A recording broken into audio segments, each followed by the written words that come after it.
श्री क्रांतीसूर्य महात्मा बसवेश्वरांच्या जयंतीनिमित्त सर्वांना हार्दिक हार्दिक शुभेच्छा। महात्मा बसवेश्वर हे काळाच्या पुढील संत होते, प्रबोधनकार होते, राजकारणी होते, तत्वज्ञानी होते। खरं म्हणजे एक स्त्री म्हणून मला त्यांचं सर्वात आवडलेली गोष्ट जी आहे, स्त्रियांना ज्या काळात क्षुद्र समजलं जात होतं, अशुद्ध समजलं जात होतं, त्या काळात अनुभव मंडपात येण्याची आणि त्यांना मत देण्याची, त्यांचं मत मांडण्याची परवानगी काळाच्या पुढे जाऊन महात्मा बसवेश्वरांनी दिली। अनुभव मंडप हा एक आधुनिक लोकशाहीचा पाया होता म्हणायला हरकत नाही, कारण जात, पंथ, धर्म या सर्वांना ही जी अडसर होती ती तोडून समाजात एक नवीन लोकशाहीची संकल्पना महात्मा बसवेश्वरांनी रुजवली होती।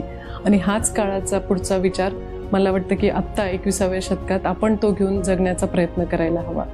त्याच्या पुढचं सर्वात महत्त्वाचं बसवेश्वरांची जी शिकवण आहे की आपलं वर्क इज वर्शिप, आपलं कार्य हेच सर्वात मोठं ध्येय आहे आणि ते केल्याशिवाय तुम्हाला मोक्ष नाहीये, हा एक काळाच्या पुढचा विचार महात्मा बसवेश्वरांनी दिला।